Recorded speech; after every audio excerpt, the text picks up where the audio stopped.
Assalamualaikum warahmatullahi wabarakatuh. Yang terhormat Bapak Murharsito selaku dosen mata kuliah Manajemen Keuangan Internasional.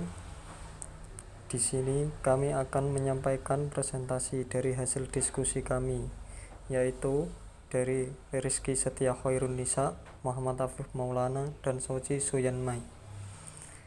Materi pembahasan ini adalah sourcing atau bauran input. Sourcing adalah strategi yang ditempuh perusahaan dalam pemilihan bahan, komponen, dan produk akhir. Sumber pembelian bisa dari lokasi domestik dan asing, dari dalam maupun luar perusahaan. Perusahaan juga harus memutuskan berapa banyak item yang akan dibeli dari masing-masing pemasok, jenis hubungan yang harus dikejar, dan jenis kontrak yang akan dinegosiasikan. Selanjutnya adalah komposisi input. Komposisi input bisa mengubah perubahan kurs. Hal ini perusahaan multinasional mempunyai fleksibilitas yang tinggi dalam komposisi input. Perusahaan bisa menggunakan input lebih banyak dari negara dengan mata uang yang mengalami depresiasi dan mengurangi input dari negara dengan mata uang yang menguat. Apabila mata uang domestik menguat relatif terhadap mata uang asing, komposisi input dari luar negeri akan lebih diperbanyak. Fleksibilitas sourcing membuat eksposur kurs valuta asing menjadi berkurang. Di sini kami mengambil contoh pada PT Unilever. PT Unilever adalah perusahaan yang bergerak di bidang home and personal care, juga produk makanan dan es krim di Indonesia. Unilever Indonesia menghasilkan produk-produk ternama di dunia seperti Pepsodent, Pond's, Lux, Lifebuoy, Dove, Sunsilk, Clear, Rexona, Vaseline, Rinso, Molto, Sunlight, Walls, Blueband, Royco, Bango, dan lain-lain. Unilever berusaha mengelola dan mengembangkan bisnis dengan bertanggung jawab dan berinovasi terus-menerus. Standar nilai Unilever diatur pada prinsip bisnis yang ada. Nilai-nilai yang ada selalu diterapkan tidak hanya pada Unilever sendiri, tetapi juga pada mitra bisnis mereka seperti supplier dan distributor mereka. Di Indonesia, Unilever memiliki 6 pabrik di kawasan industri Jababeka, Cikarang, Bekasi, dan 2 pabrik di Rungkut Industrial Estate, Surabaya, Jawa Timur, dengan kantor pusat di Jakarta. Produk Unilever terdiri dari 43 merek dan 1000 SKU yang dijual. Unilever memiliki jaringan sekitar ratusan ribu distributor outlet di Indonesia. Produk didistribusikan melalui pusat distribusi sentral, gudang, dan fasilitas lainnya.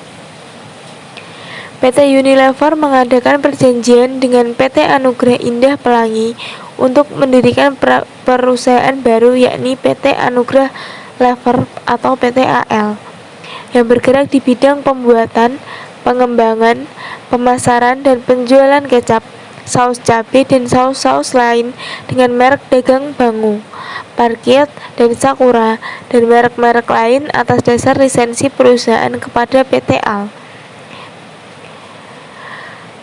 Perusahaan juga mengadakan perjanjian dengan Texchem Research Berhad untuk mendirikan perusahaan baru, yakni PT Teknopia Lever, yang bergerak di bidang distribusi, ekspor, dan impor barang-barang dengan menggunakan merek dagang Domestos Nomos. Pada tanggal tersebut, Texchem Research Berhad mengadakan perjanjian jual beli saham dengan Teknopia Singapura, yang dalam perjanjian tersebut Texchem Research Berhad sepakat untuk menjual sahamnya di PT Teknopia Lever kepada Teknopia Singapura. Dalam rapat umum luar biasa perusahaan menerima persetujuan dari pemegang saham minoritasnya untuk mengakuisisi saham PT Nor Indonesia atau PT KI dan Unilever Overseas Holdings Limited. Akuisisi ini berlaku pada tanggal penandatanganan perjanjian jual beli saham antara perusahaan dan Unilever Overseas Holdings Limited. Baik, saya akan melanjutkan penjelasan dari Mbak Setia. Jadi, penggabungan tersebut dilakukan dengan menggunakan metode yang sama, dengan metode pengelompokan saham atau pooling of interest. Perusahaan merupakan perusahaan yang menerima penggabungan dan setelah penggabungan tersebut, PT KI tidak lagi menjadi badan hukum yang terpisah. Penggabungan ini sesuai dengan persetujuan Badan Koordinasi Penanaman Modal BKPM dalam suratnya nomor 740 yang tertanggal 9 Juni 2004. Kemudian pada tahun 2007, PT Unilever Indonesia telah menandatangani perjanjian bersyarat dengan PT Ultra Jaya Mill Industri dan Trading Company Tbk. Sehubungan dengan pengambil alihan industri minuman sari buah melalui pengalihan merek Bavita dan Gogo dari Ultra ke Unilever. Perjanjian telah terpenuhi dan Unilever dan Ultra telah menyelesaikan transaksi pada bulan Januari 2008.